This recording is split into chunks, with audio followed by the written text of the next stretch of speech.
The lights flickered once, twice, then died, just like Harlan Vex's faith in the corporate overlords of ether dynamics.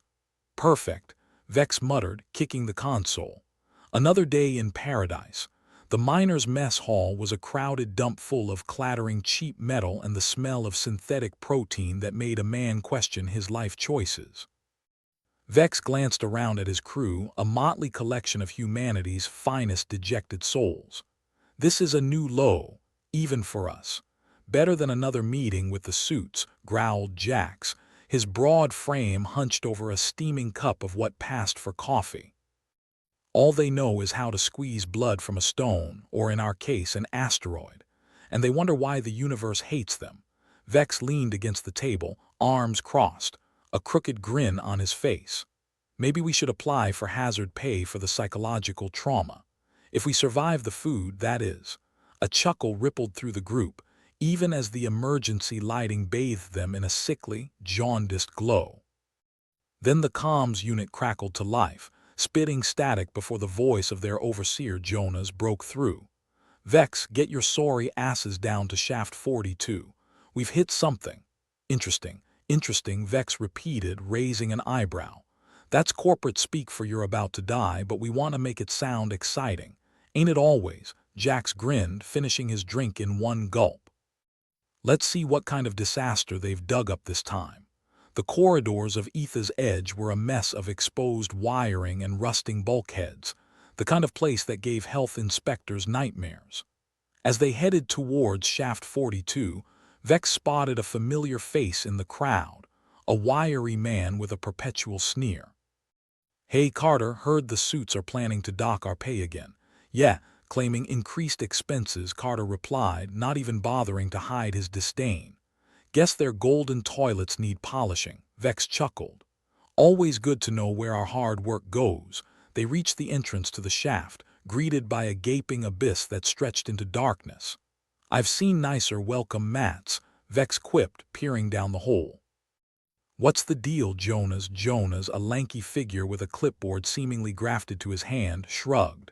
Initial scans were off the charts. We thought it was a pocket of valuable ore. Turns out it's something else, Jax echoed, skeptical. Like what? A family of space worms on vacation, if we're lucky, Jonas said. You need to see it to believe it. The descent was less of a journey and more of a bumpy, metallic migraine. The elevator rattled its way down, the clank of gears a constant reminder of Etha's neglect. Vex felt each jolt in his bones. I swear, one day this thing's just gonna drop us straight to hell. At least we'll get there first, Jax replied with a grim chuckle. Finally, they arrived.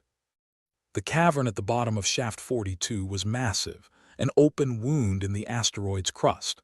Floodlights cast harsh shadows across jagged rock and half-buried mining gear. But what caught Vex's eye was the rift itself, a shimmering tear in reality hovering midair, flickering with unsettling hues. Well, that's new, Vex said, nonchalantly. He walked up to the edge of the anomaly, tapping it with a gloved hand. What the hell is it, best guess? A time rift, Jonas answered, his voice a mixture of fear and awe. We're looking at something older than humanity, maybe older than space itself. Always wanted to meet my ancestors, Vex said dryly, staring into the swirling chaos. Or maybe my future descendants if they're not all corporate slaves by then. Careful, Vex, Jax warned. The last thing we need is you getting sucked into that thing and deprive you all of my charming leadership. Perish the thought, Vex rubbed his chin thoughtfully. But this does change things. What do you mean? Jonas asked, his clipboard now forgotten. Opportunity, Vex declared. Think about it. What's more valuable than a stack of precious metals? A time rift. The suits will pee their pants trying to get a hold of this. But we found it first.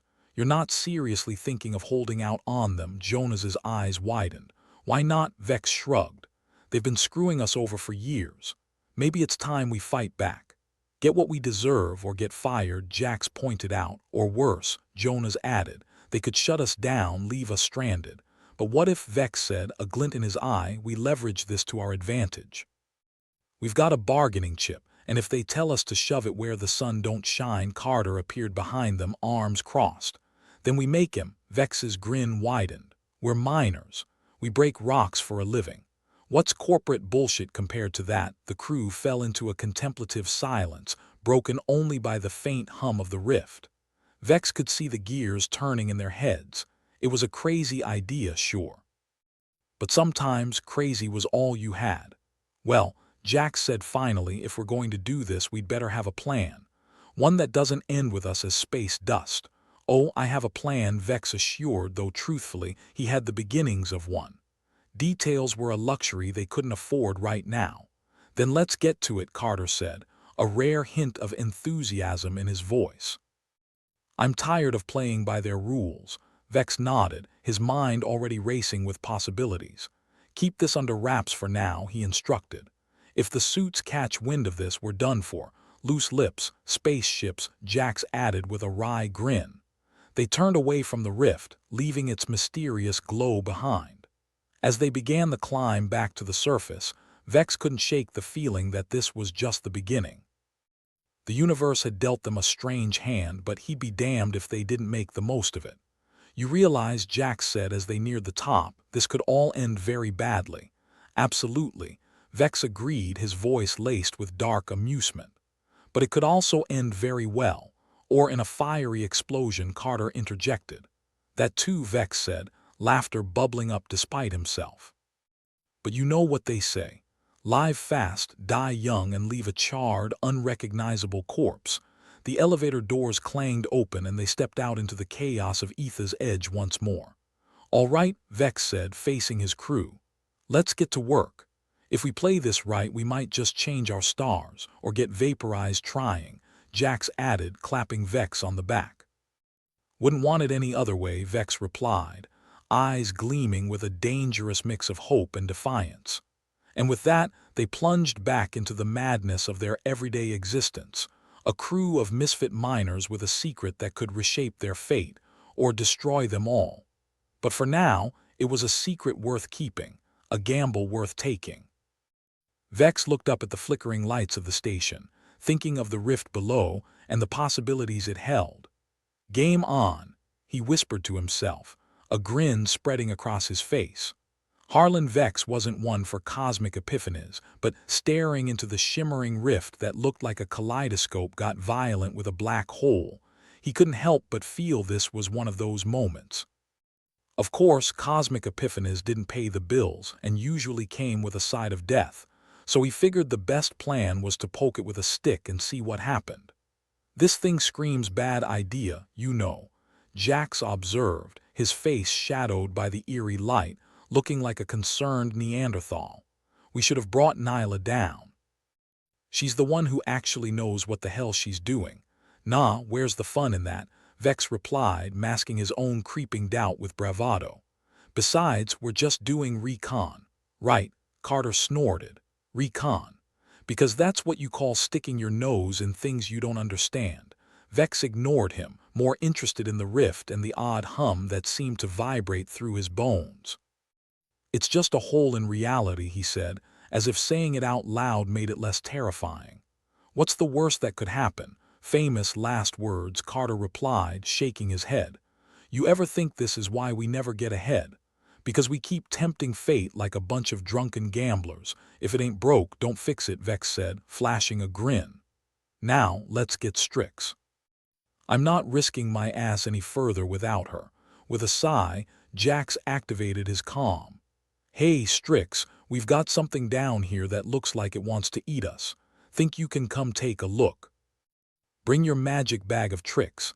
Nyla Strix, the tech expert who could wrangle machines with a flick of her wrist, arrived with her usual flair, her short, spiky hair making her look like she just wrestled a power cable. And won. She had eyes like shattered glass, cutting and cool, and a bag slung over her shoulder that was practically humming with the promise of explosive solutions. What's the crisis this time, boys? She asked, eyes narrowing at the sight of the rift. You trying to open a portal to hell without inviting me? Wouldn't dream of it, Vex replied, motioning to the anomaly. This thing decided to crash our party. Think you can figure out what it is before it decides to uninvite us permanently? Strix approached the rift with the kind of curiosity that usually got cats killed. "Well, it's not natural," she said, poking a device at it which beeped angrily. "It's a tear in the fabric of spacetime, but it's not stable. Whatever caused it, it wasn't happy when it did." "Great," Jax muttered. "So it's a cosmic temper tantrum." Strix paused, fiddling with her gear. "If I can stabilize it, we might be able to see what's on the other side. Or, something could come through." "Something." Vex raised an eyebrow. "Like what?" "An interstellar pizza delivery, more like a space-time boogerman." Strix replied with a smirk. "But hey, live dangerously, right?" The crew watched as she fiddled with her gadgets, the air thick with anticipation and the occasional curse as something sparked. The rift pulsed, rippling like water disturbed by a pebble, and for a moment Vex thought he saw something. No, someone moving in the otherworldly light. Strix," he said, inching back. "You seeing this?" She didn't answer, too focused on her work. The rift shuddered, and before anyone could blink it spat something out, a figure clad in bronze armor, straight out of a history vid. The warrior landed hard, looking around in confusion, sword at the ready. "Well, that's different," Carter said, taking a cautious step back. As if on cue, the rift burped again, vomiting more figures into the cavern, each from a different era, each more bewildered than the last. A Roman centurion, a Viking with an axe as big as his ego, a samurai with eyes of steel. It was like a discount historical role-play convention had decided to crash their operation. "This is why we can't have nice things," Vex deadpanned, watching as the warriors took stock of their surroundings. "Next thing you know, we'll have a medieval knight asking for a joust." "You were saying?" Jax nodded toward the rift as, sure enough, a knight in gleaming armor clattered onto the rocky floor, his visor snapping up to reveal an expression of utter bewilderment. "How do we handle this?" Carter asked, eyeing the growing collection of time-displaced warriors. Vex shrugged. "I'm open to suggestions." "Hello, cultural exchange." Strix, who seemed more fascinated than concerned, finally spoke up. "If we can get them to understand we're not a threat, maybe they won't skewer us with their pointy things." "That's a big if," Jax muttered, watching as the Roman barked something unintelligible, gesturing with his sword.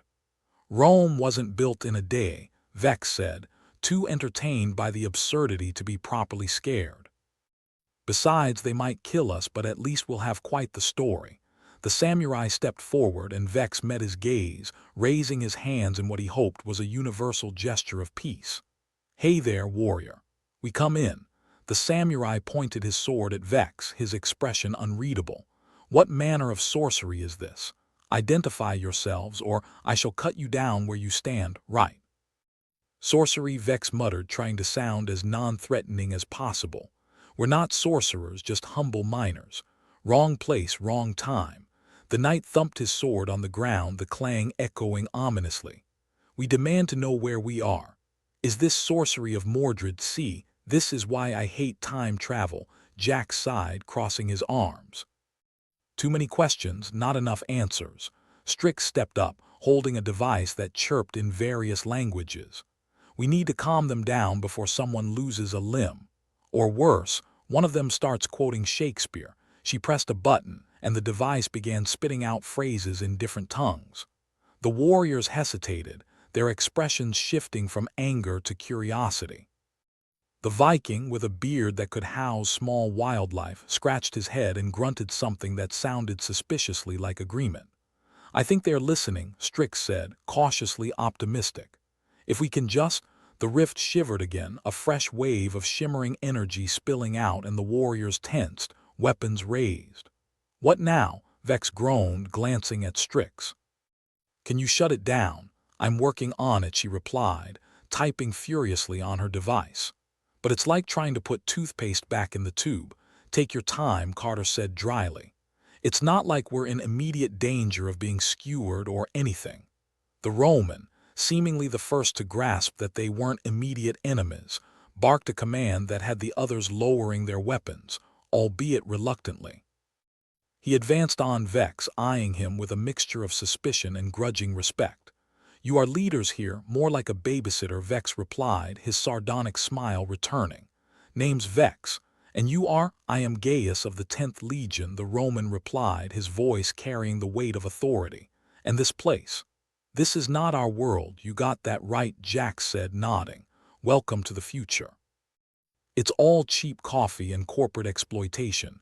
Gaius frowned, clearly not understanding half of that.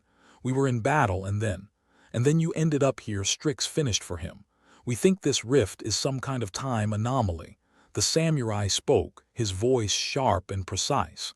I am Taekta, of the clan of the same name. How do we return to our world? We're working on that, Vex assured him, casting a glance at Strix.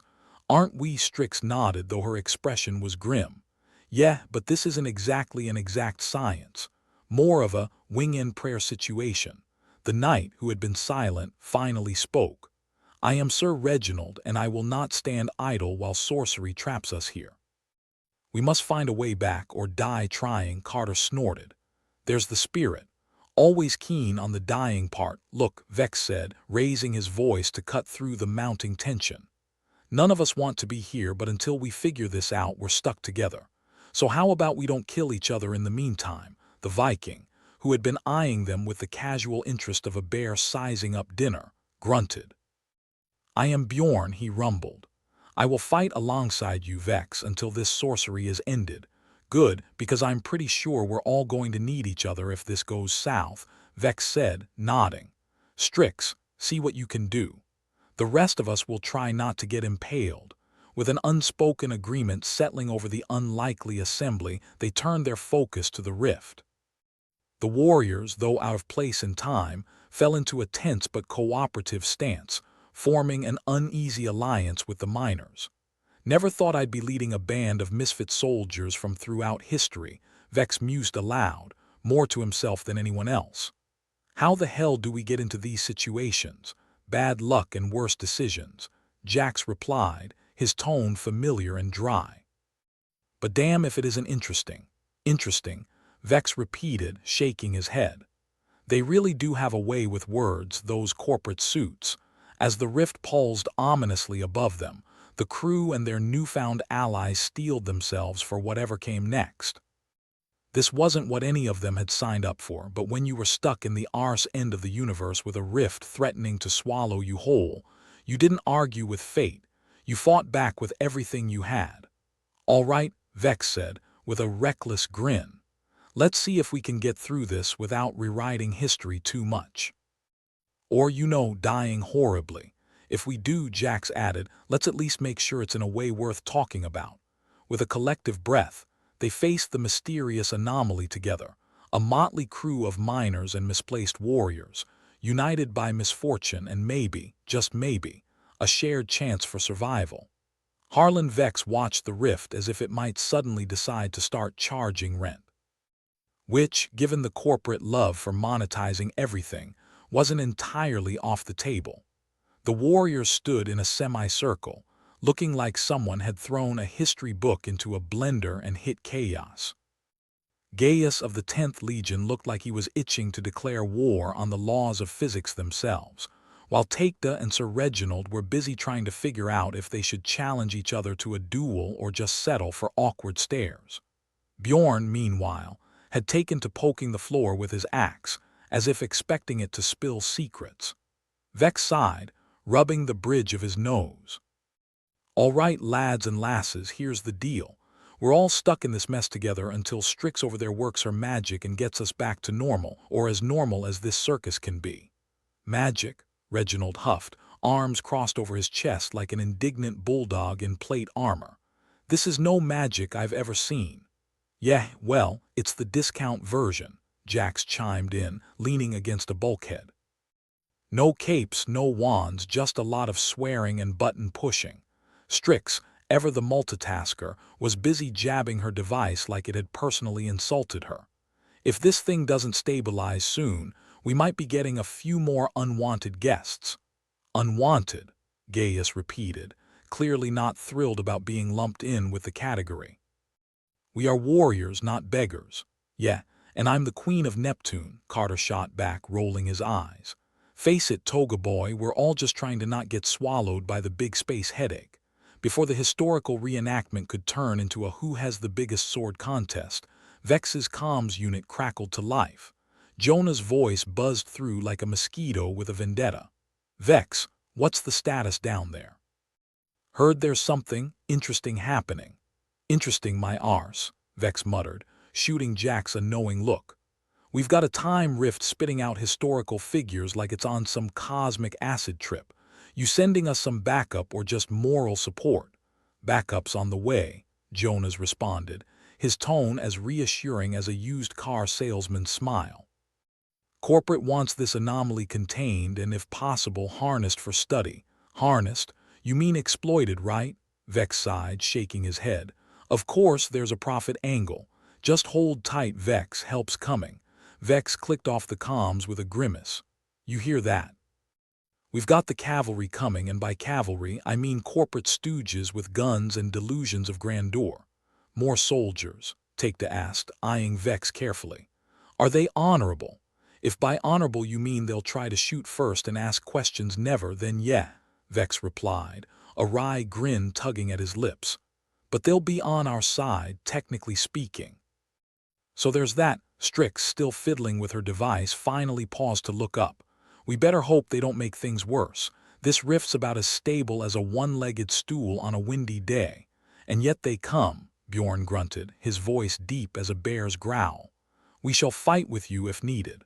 "Appreciate the support," Jax said, nodding to the Viking.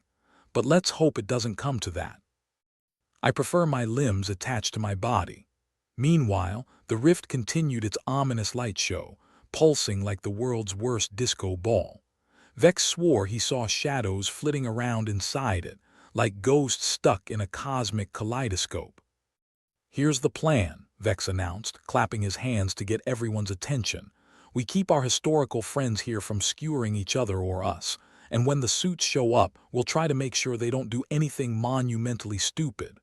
Like try to ride the rift into the past and conquer the Roman Empire," Carter suggested, his smirk as sharp as a laser blade. "Exactly," Vex said. "Last thing we need is a bunch of desk jockeys trying to rewrite history with their pea brains." As they waited, tension crackling in the air like static electricity, Vex couldn't help but think about how utterly ridiculous the situation was. A bunch of miners and time-tossed warriors, all stuck together because some cosmic rift decided to have a bit of fun. Life sure had a sense of humor, albeit a twisted one. "You think this is all some kind of cosmic joke?" Jax asked, echoing Vex's thoughts. "Wouldn't be surprised," Vex replied. "Universe loves a good laugh at our expense." Before long, the sound of boots clanging against metal echoed through the corridors of Etha's Edge. The corporate security force had arrived, each looking as enthusiastic as a cat in a bath. They were led by a man whose face seemed carved out of granite, his name tag reading Lieutenant Komorov. "All right, listen up," Komorov barked, his voice a gravelly command. "We're here to secure this anomaly. No one touch anything unless I say so." Vex stepped forward, raising a hand in greeting. "Lieutenant, welcome to the funhouse." Just in time to catch the historical reenactment, Komarov's eyes narrowed, not amused. "We're here to ensure the corporation's interests are safeguarded. We don't need you miners getting in the way. Right? Because the last thing we'd want is actual experience meddling with your corporate objectives," Jax quipped, earning a glare from Komorov. "Look," Vex interjected, "we're all on the same side here, kind of. Let's just make sure nobody accidentally conquers ancient Rome or whatever." The security teams began setting up equipment, odd devices Vex could only guess were meant to contain the rift. He had about as much faith in them as he did in a politician's promise. "Containment field," Komorov explained, sensing Vex's skepticism. "We're going to stabilize it so the brains back at HQ can study it." "Study it?" Gaius cut in, his voice filled with disdain. "We should destroy such sorcery and waste a perfectly good anomaly?" Carter asked, shrugging. "Where's your sense of adventure?" "Yeah, destroying it would be wasteful," Vex added, sarcasm dripping from his words. "Think of all the tourism opportunities." Meanwhile, Strix was still glued to her device, mumbling to herself in a language of tech jargon that sounded like a broken robot. Komorov gave her a sidelong look, clearly unimpressed. "What's she doing?" "Trying to make sure this thing doesn't explode in our faces," Vex replied. "Or at least that's the hope." Komorov nodded, more to himself than anyone else. "Just make sure she doesn't interfere with our equipment." "Oh, she'll interfere all right," Carter muttered. "Whether it's intentional or not." As the security team worked, the warriors watched with a mix of suspicion and fascination. Bjorn seemed particularly interested in the shiny new tech, pointing at a containment unit like it was a dragon's egg. "What is this sorcery?" he asked, genuinely curious. "High-tech wizardry," Vex replied. "A bit more advanced than your average sword, but don't ask me how it works." "This could be valuable," Takeda observed, his eyes calculating. "In my time, such power would change the fortunes of a clan." "You're not wrong," Jax said. "Problem is, most people in our time would use it to change the fortunes of their bank accounts." "Priorities," Vex agreed, shaking his head. "Always comes down to that." Gaius seemed less than impressed, eyeing the security team with the disdain of a cat staring down a cucumber. "Your soldiers seem ill-prepared for real battle." "They're not soldiers," Jax corrected. "They're glorified rent-a-cops with bigger guns." "They shall lead us to victory, then?" Reginald asked, skeptically. "If by victory you mean not getting sucked into a time vortex, then sure," Vex said, forcing a smile. "But let's try to keep that on the down low." Suddenly, the rift shuddered again, a ripple of energy cascading outwards like a shockwave. The warriors tensed, hands instinctively moving to weapons, while the security team fumbled with their equipment. "Hold positions," Komorov bellowed, trying to maintain some semblance of order. "This is just a fluctuation. Stay calm." "Easy for him to say," Carter grumbled. "He's not the one with a medieval knight about to go all Braveheart on us." Strix, now frantically tapping on her device, shot a worried glance at Vex. "This isn't good. The rift's destabilizing." "Great," Vex muttered, running a hand through his hair. "As if things weren't messy enough." "Can you fix it?" Jax asked, hopeful. "Maybe," Strix replied, her voice tense. "But I need time." "Time we might not have," Vex said, eyeing the rift. "Let's just hope our friends here can keep it together." The warriors seemed to understand, if only through shared experience. They'd faced unknowns before, albeit not ones involving quantum physics and potential annihilation. "It seems we are in your hands, Vex," Gaius said, surprising Vex with a hint of trust in his voice. "Funny," Vex replied. "I was just thinking it's kind of nice to have a Roman general on my side for once." "We shall see this through," Takeda added, his tone as cool and sharp as his blade. Bjorn simply grunted, which Vex took as Viking for "let's do this." With a reluctant alliance and a rift threatening to rewrite history, Vex and his ragtag band of warriors, miners, and corporate goons faced the unknown together. Because in the vast, uncaring expanse of the universe, sometimes all you had was each other, and maybe a chance to make it through with your skin and sanity intact. "All right, listen up, folks," Vex announced, rubbing his temples like he could massage away the headache of the day. The miners' mess hall clattered with the sound of metal trays and disgruntled voices, the scent of synthetic protein hanging heavy in the air.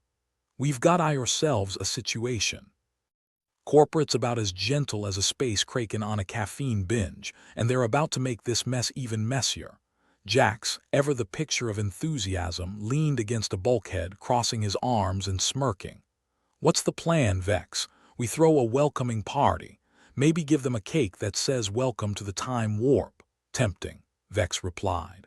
"But Nyla's cooking up something better than cake." "Right, Nyla." Nyla Strix, her fingers dancing over the device she was determined to tame, nodded without looking up.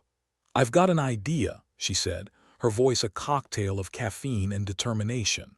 "Harnessing the rift's energy might be our ticket out of this cosmic clown car." "That sounds both incredibly dangerous and entirely our style," Jax said, grinning.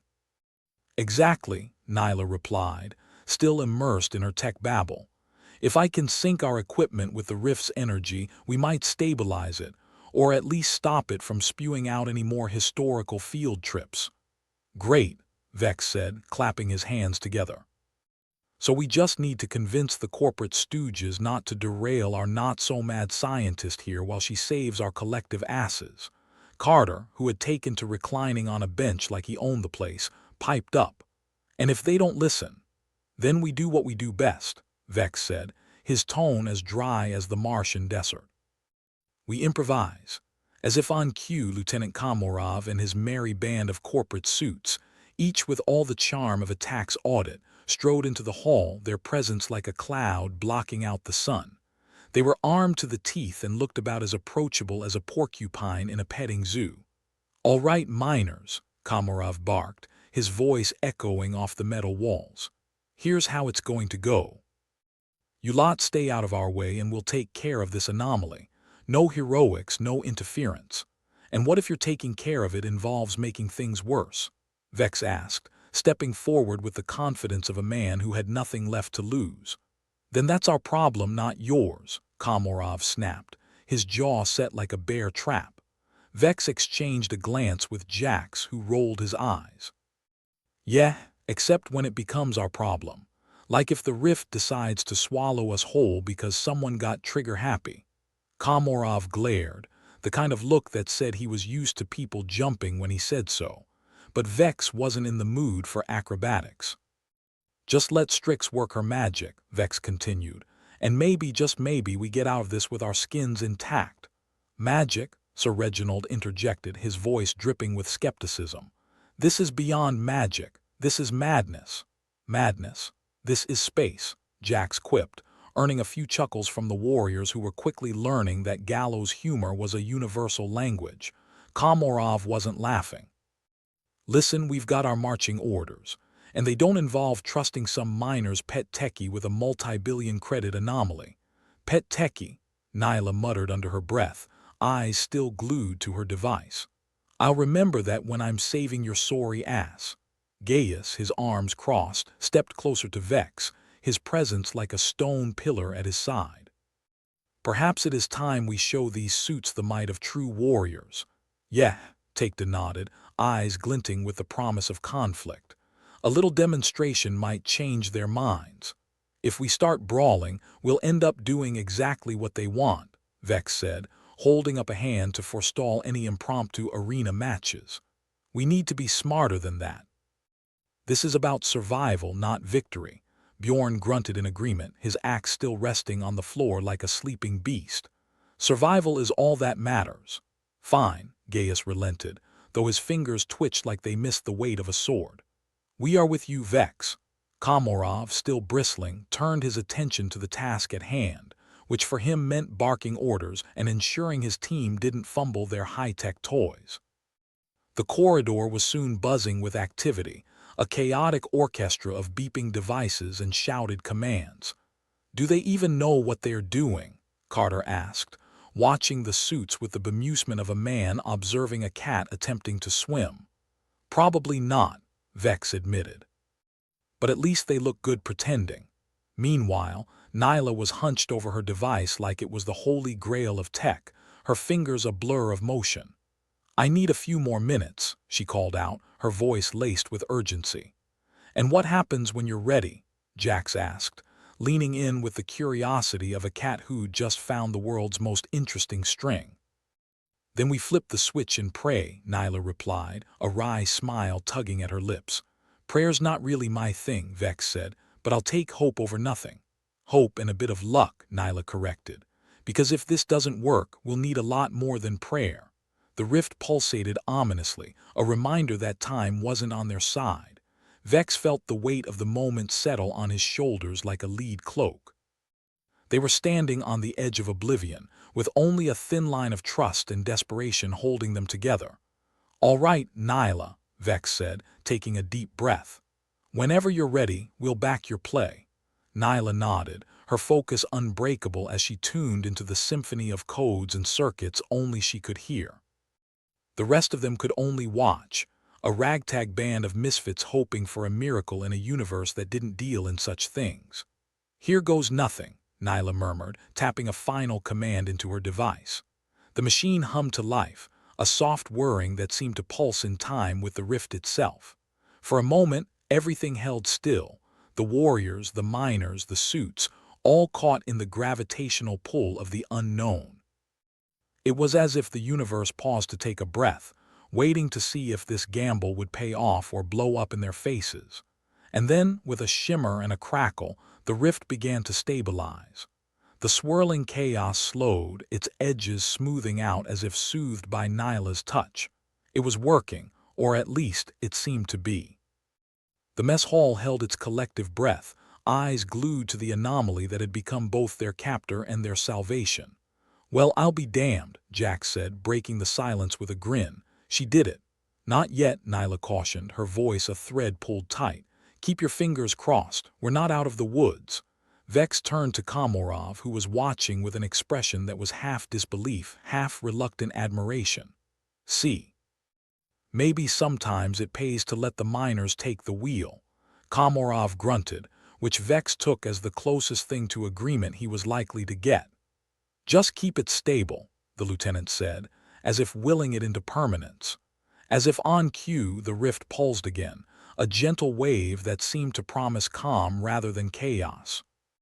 The warriors relaxed, hands dropping from weapons, even Sir Reginald appearing somewhat mollified. "Perhaps there is merit to this."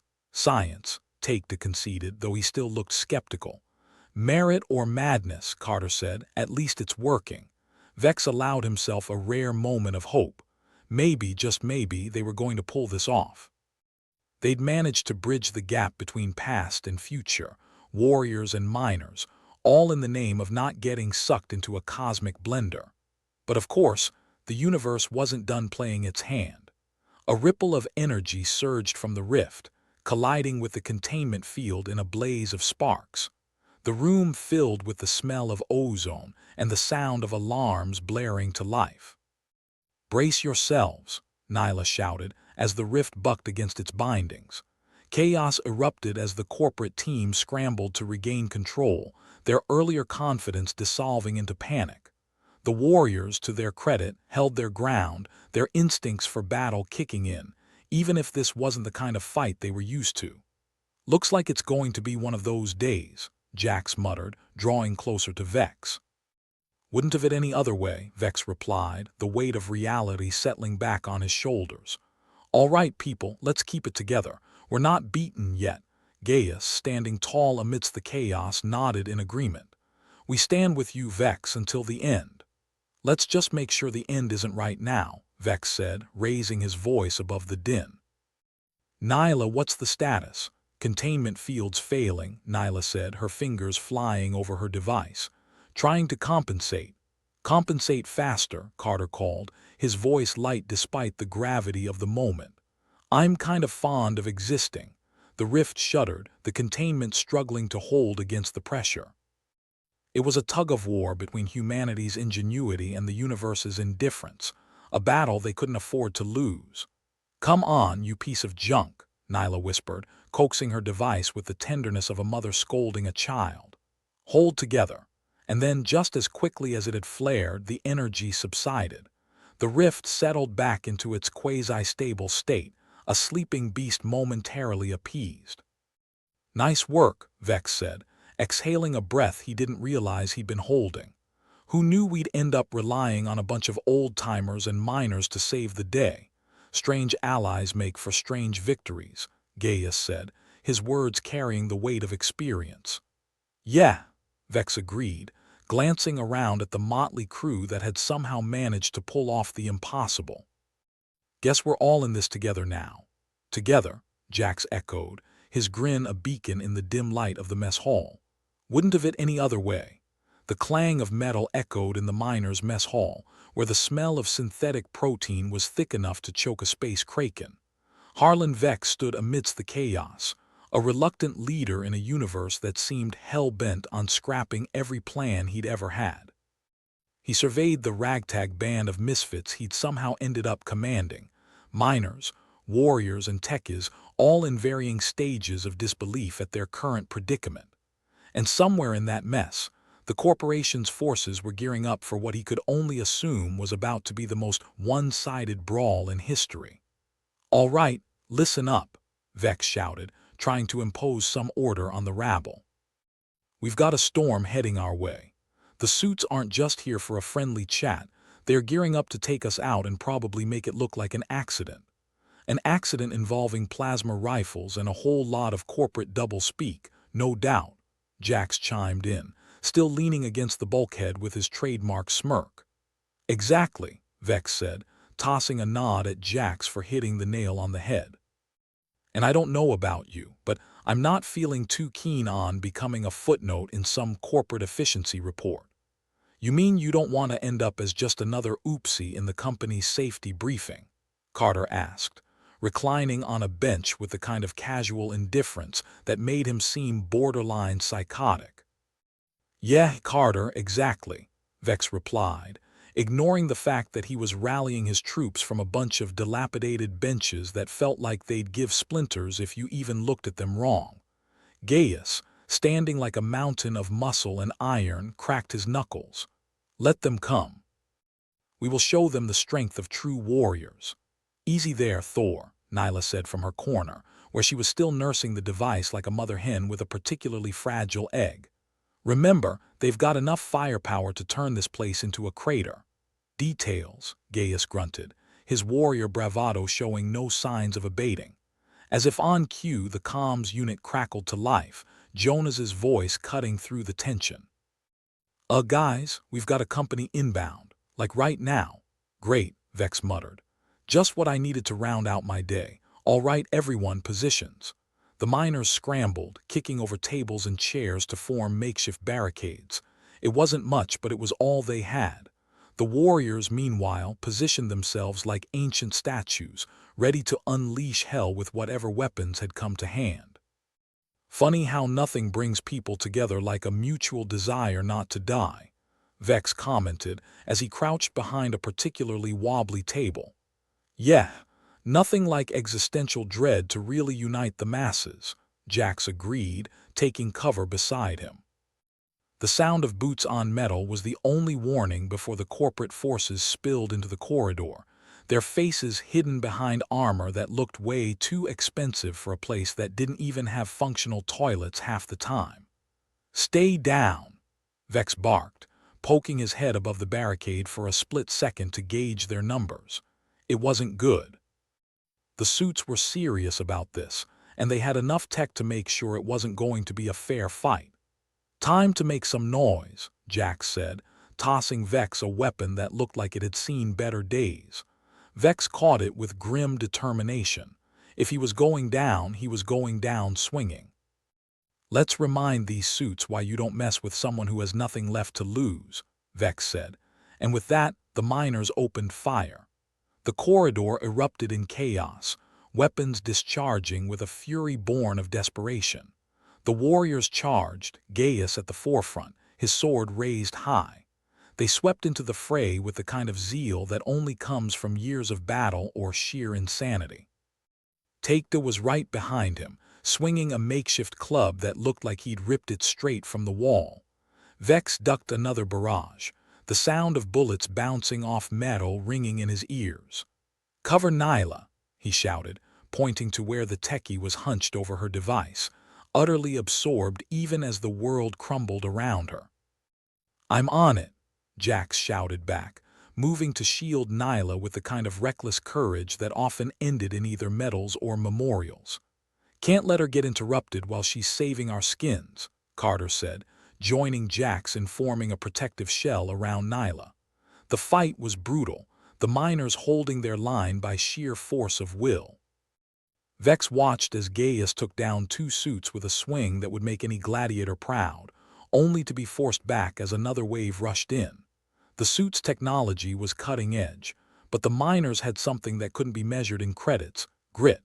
It was chaos, pure and simple, a mad scramble for survival against a backdrop of sparks and swearing. Vex was in the thick of it when he felt a sharp pain in his side.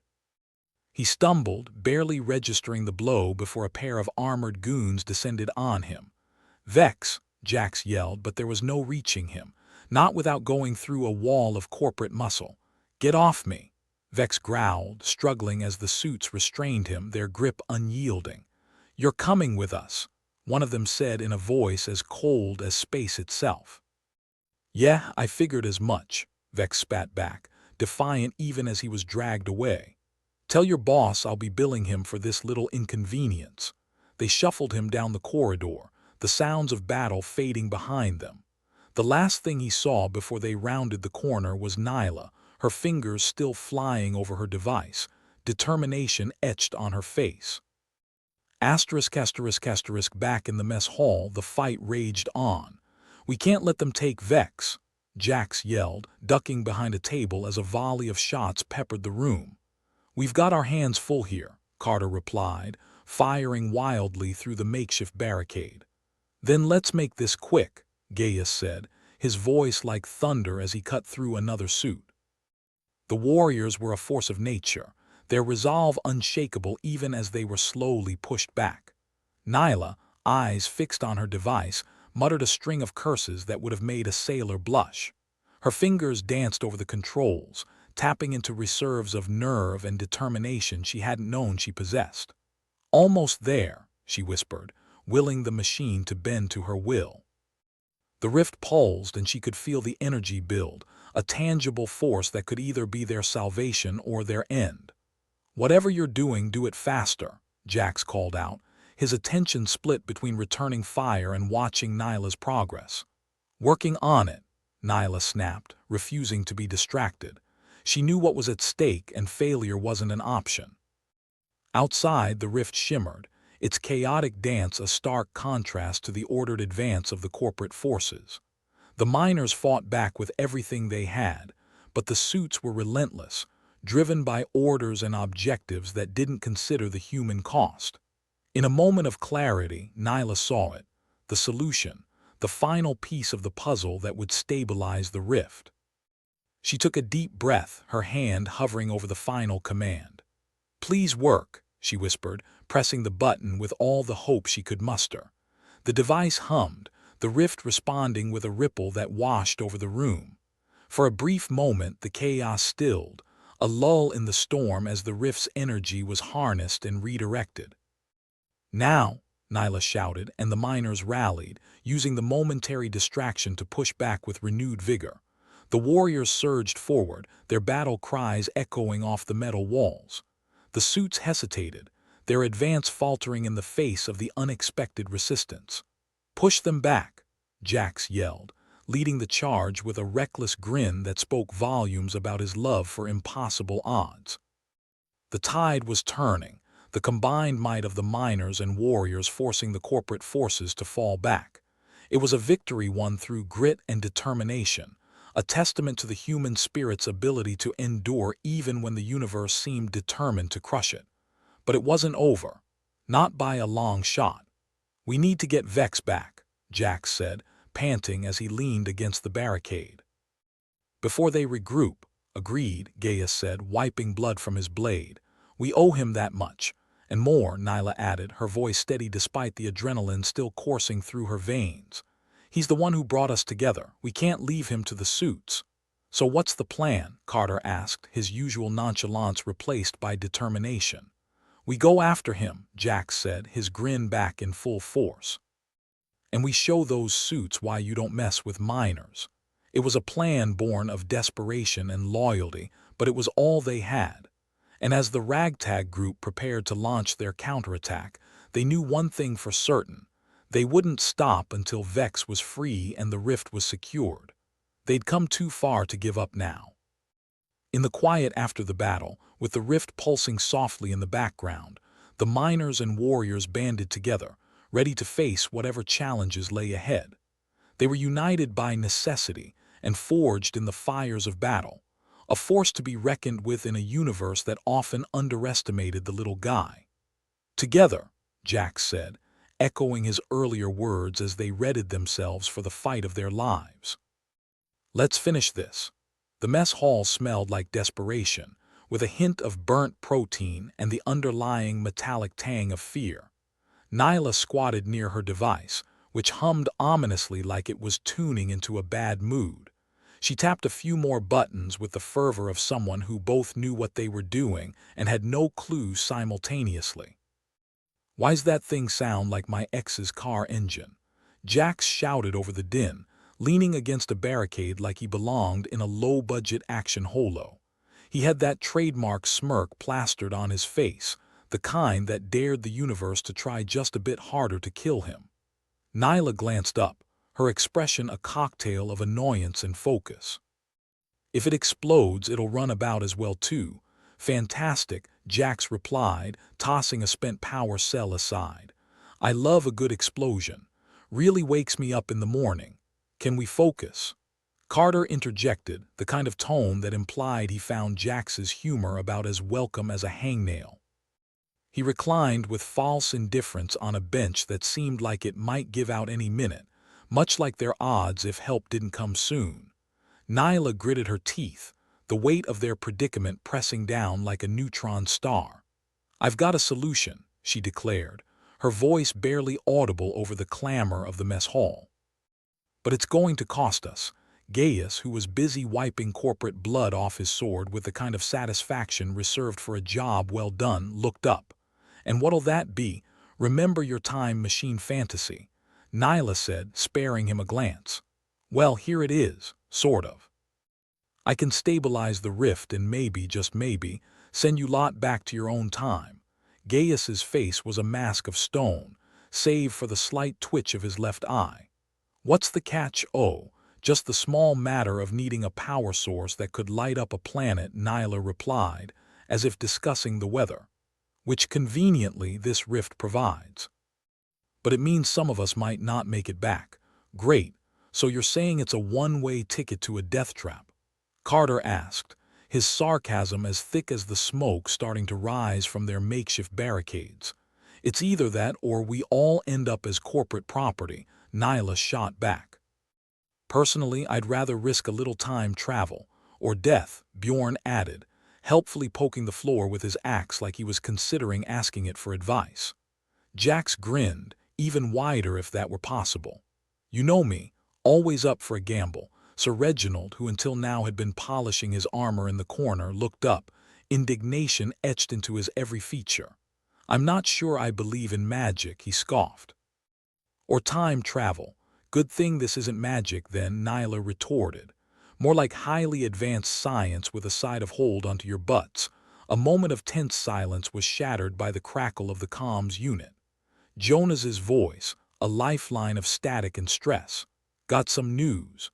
You've got unexpected friends or enemies who are less hostile than usual."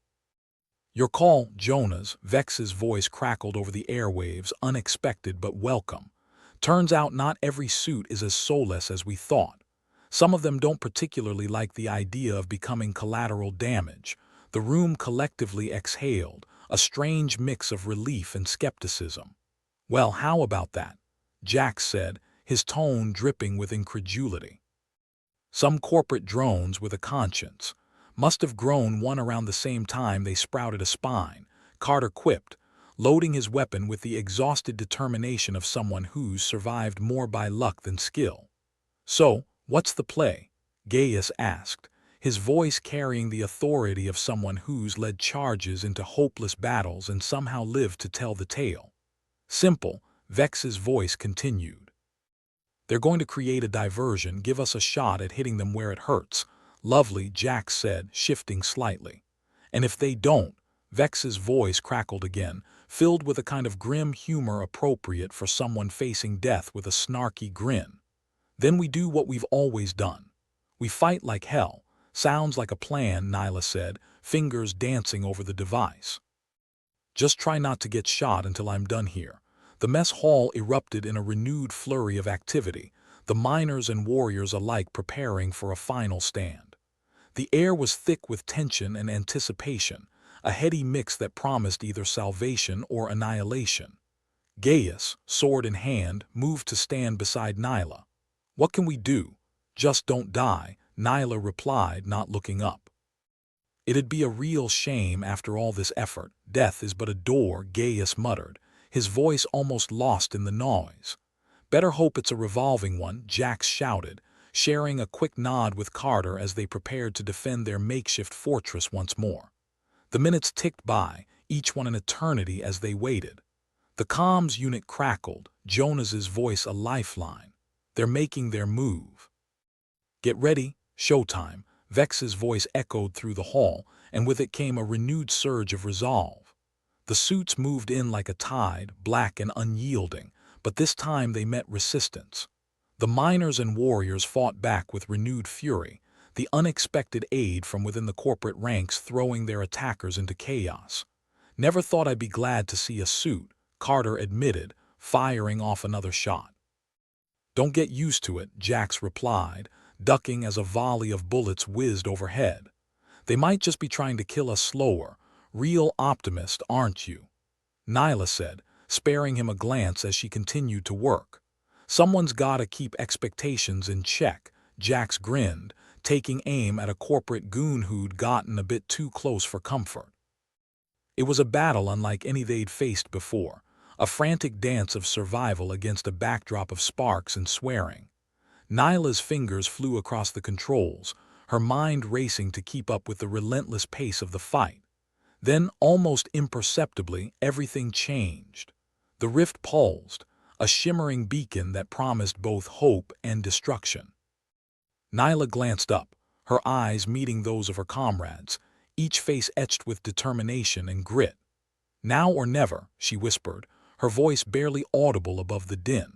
Let's give them a show they'll never forget, Jax said, his grin a beacon of defiance in the face of overwhelming odds. Nyla hit the final command, the device responding with a surge of energy that rippled through the room like a tidal wave. The rift flared, its chaotic dance a symphony of light and sound. For a moment, time seemed to stand still, the universe holding its breath as the miners and warriors fought against their fate. Then, with a roar of defiance, they charged, their battle cries echoing off the walls. The suits faltered, their advance stalled by the unexpected ferocity of their opponents. Nyla's device hummed, its energy coursing through the rift, stabilizing the anomaly with a force that defied explanation. It was a moment of triumph, a victory hard-won through desperation and ingenuity. The battle was far from over, but for the first time they could see a path forward.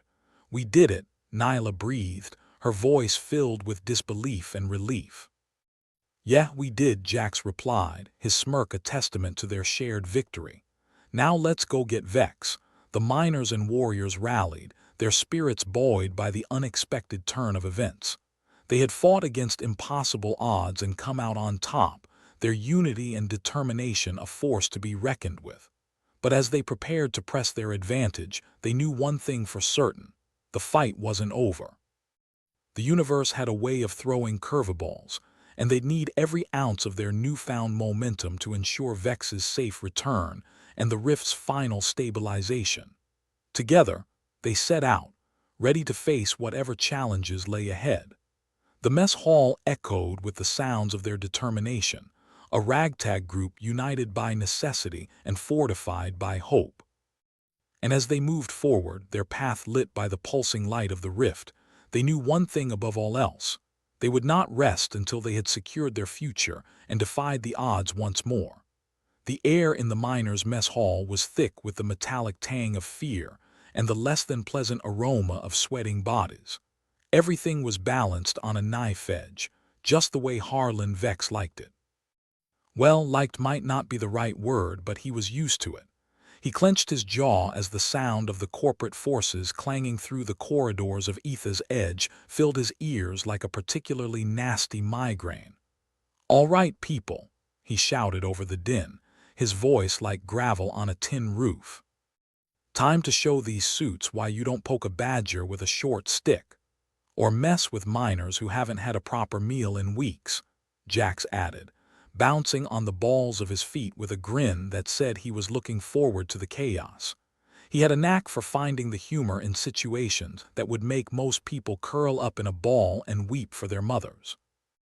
Nyla Strix, busy tapping away at the device that might or might not save their lives, shook her head as if she'd heard the joke before and it still wasn't funny. Someone remind me why I'm risking my neck for you idiots again. Because you love us, Carter suggested, his voice as dry as the Sahara and twice as likely to make you choke. More like because I'm stuck here, Nyla replied, glancing up with an eye roll that could power the station if only it were electric.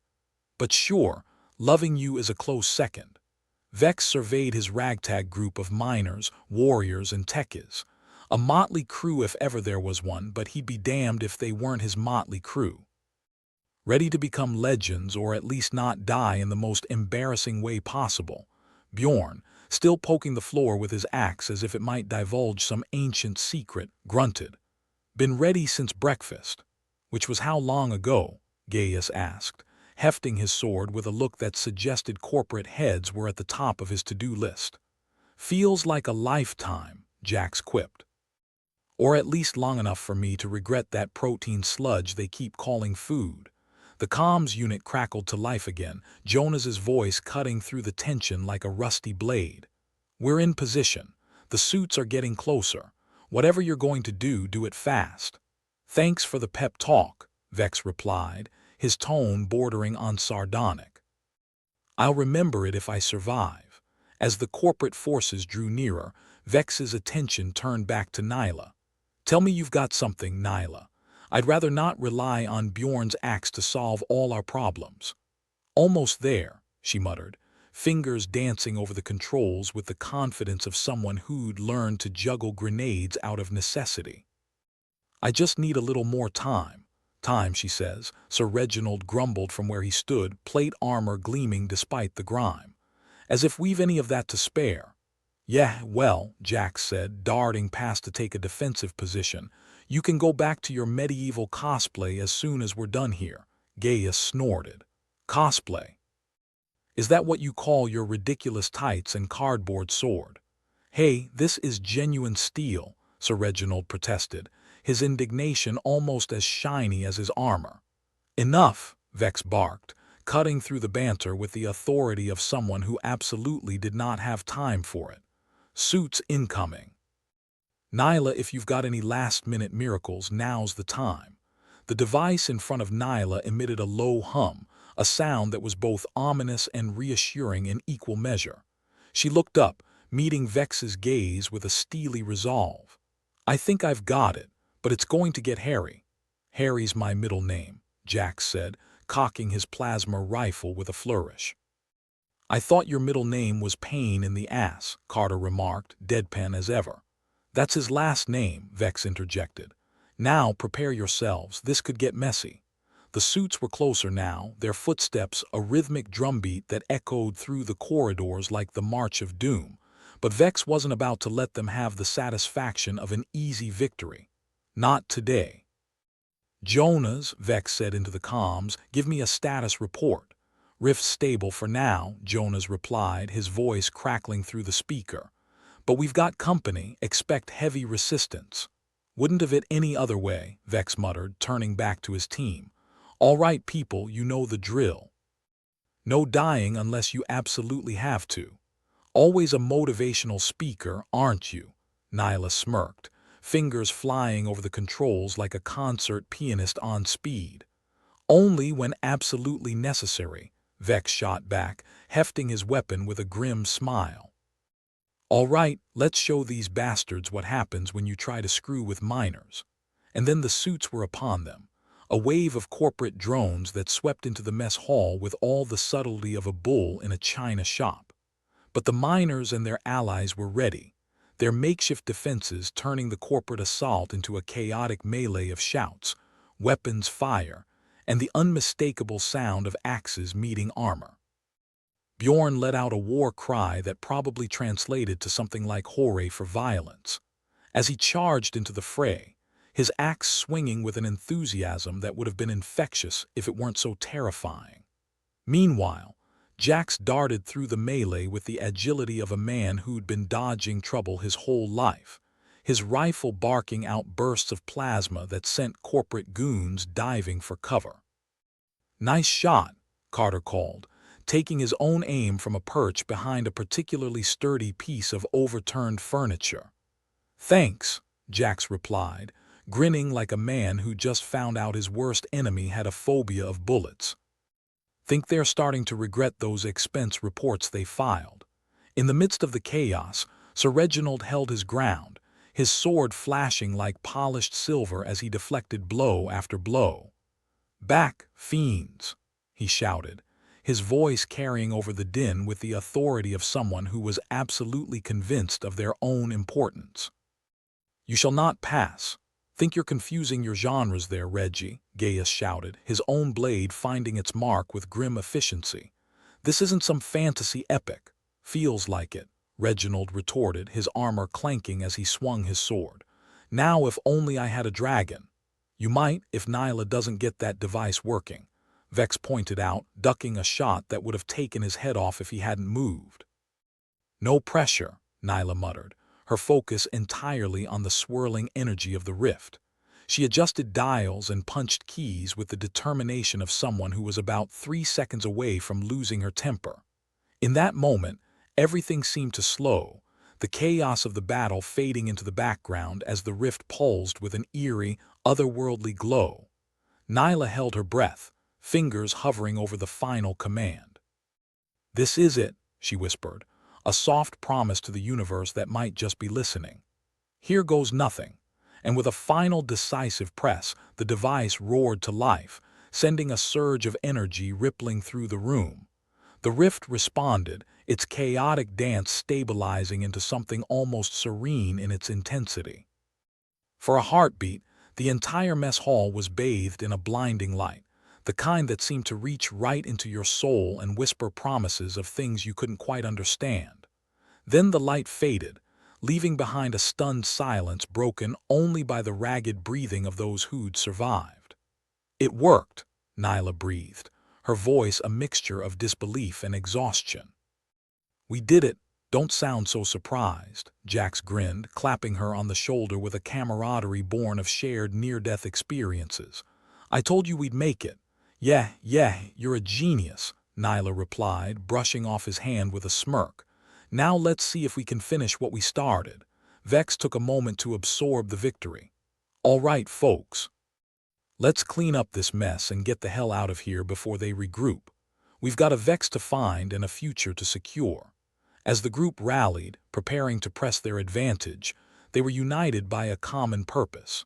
They'd faced overwhelming odds and come out on top, a testament to the power of human ingenuity and sheer bloody-minded stubbornness.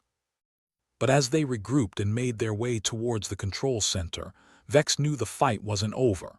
The universe had a nasty habit of throwing curveballs, and they were all too aware of how easily things could change.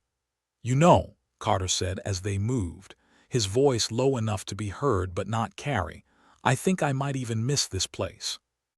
The smell, though not so much. Given the choice between this and corporate slavery, I'd pick this any day," Jax replied, his tone light but his expression serious. "Let's hope we never have to make that choice again," Vex said, leading his team through the remains of what had once been a mighty corporation's base of operations. As they moved, every step brought them closer to their goal and farther from the nightmare they'd been trapped in. But their journey wasn't over, and the flickering lights of the rift were a constant reminder of the volatility of their situation. "Just don't get too comfortable," Nyla warned, glancing back at the rift. "There's always another fight waiting around the corner." "Good thing we're getting pretty good at fighting," Gaius observed, his sword still ready for whatever might come next. With determination etched on their faces and the rift's energy lighting their path, they pressed on. Whatever awaited them beyond, they were ready to face it head-on, armed with nothing more than their wits, their weapons, and the unshakable bond forged in the fires of desperation. In this universe, that was more than enough. The rift had stabilized, much like a toddler finally giving up on a tantrum after exhausting all energy reserves. The miners' mess hall, previously echoing with chaos, now settled into a semblance of order, or at least the kind of order you get when the toddler falls asleep mid-scream on a pile of broken crayons. Vex took a moment to look around, his eyes catching the familiar sight of overturned tables, scorched walls, and the charred remains of what had once been corporate pride. He couldn't help but smile, though admittedly it was the kind of smile that suggested he'd just won a year's supply of protein sludge. What a prize! Nearby, Jax was nursing a burn on his shoulder, grinning like an idiot as he peered into the rift. "So, Nyla, this thing gonna be our free ride back home, or do we get to stay and enjoy the view of collapsed capitalism?" Nyla was busy giving the device a well-deserved kick, almost like a loving pat but with more intent to harm. If by view you mean staring into the abyss and hoping it doesn't blink back, then yeah, it's quite the sight. "Sweet," Jax replied, gingerly touching his burn. "Gets my vote over another day of corporate hospitality." Bjorn, still high on adrenaline and the primal joy that comes from being allowed to hack at things, leaned on his axe and let out a content sigh. "That was fun. We do it again soon, yes." "How about never?" Carter interjected, his expression as dry as a Martian desert in the off-season. "Unless you enjoy the idea of being target practice for corporate peons again." "I'll pass," Bjorn conceded, shrugging as he took a seat on the nearest intact piece of furniture, or something that used to be furniture before it was repurposed into a barricade. Sir Reginald, still polishing his sword with the dedication of a man who thought it might turn into a pumpkin at midnight, looked over at Vex. "So what now, fearless leader? Do we raise a flag of victory or just wait for the next horde of suited devils?" Vex shook his head, a wry smile twisting his lips. "No flags, Reggie. We're not trying to start a revolution here, just trying to keep our heads attached to our necks." "Revolution's not our style," Nyla added, her fingers still dancing over the device's controls with more affection now. "Think of this as more of a corporate restructuring." "Yeah, restructuring," Gaius snorted, "where we structure their heads from their bodies." Vex chuckled, appreciating the dark humor in Gaius's words. It was the kind of joke you could only make when you'd spent too long staring at spreadsheets and felt the urge to stab someone in the margins. The comms unit crackled to life again. Jonas's voice reached them, laden with static and weary relief.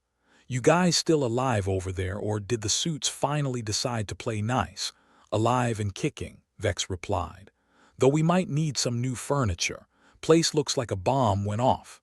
"Funny, I could have sworn I heard something about that over here," Jonas replied. "But hey, if you need a new table, I hear corporate's got a few they won't miss." "We'll add it to our shopping list," Carter quipped, right after peace and quiet.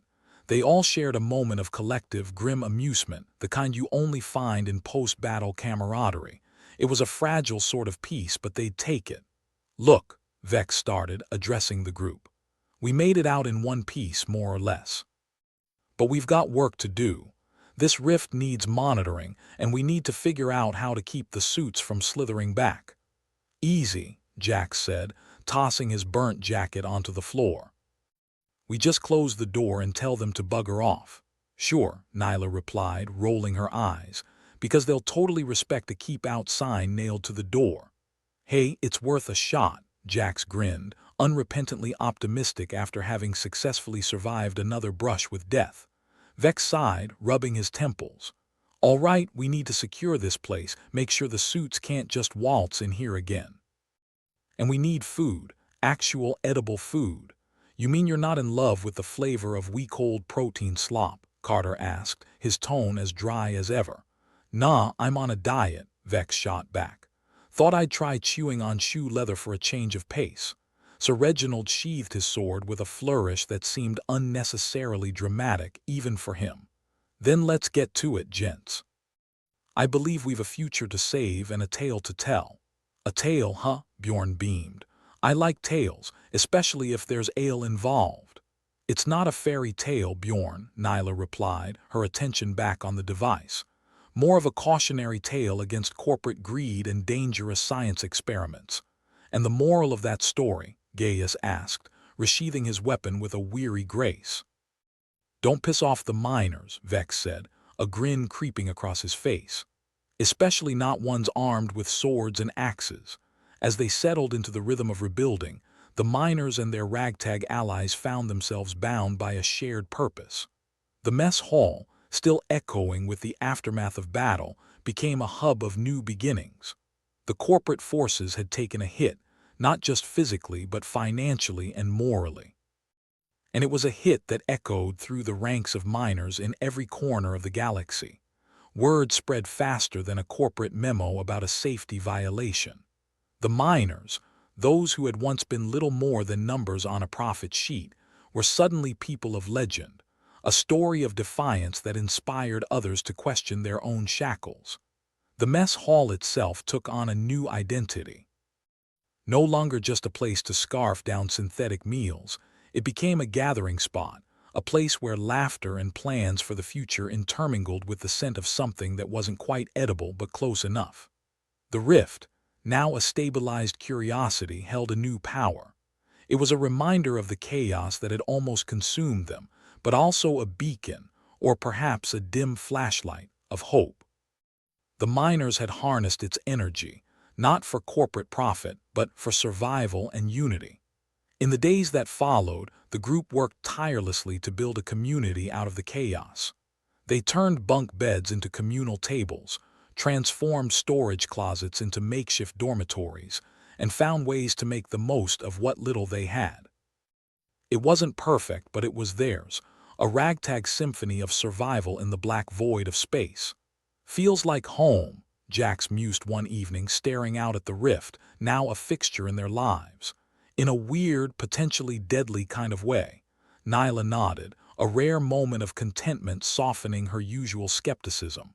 "Maybe we should name it Home Sweet Rift or something equally corny." "Sweet is a stretch," Carter commented, leaning back against what was once a filing cabinet. "But it's better than an office cubicle." Gaius, always the practical one, glanced at his sword. "At least we're ready if those suits try to make a return visit." "And they will," Vex said, his voice carrying the weight of someone who knew how the world worked, a world where nothing stayed golden for long. "We've just got to be ready, keep this place running, keep each other alive." Sir Reginald, now a firm part of the crew, tipped his helmet in agreement. "As long as there's breath in these lungs and steel in our hands, we'll stand together." Bjorn let out a hearty laugh, clapping a hand on Reginald's armored shoulder. "Together, until the end of time. Or dinner, whichever comes first," Jax added, ever the optimist.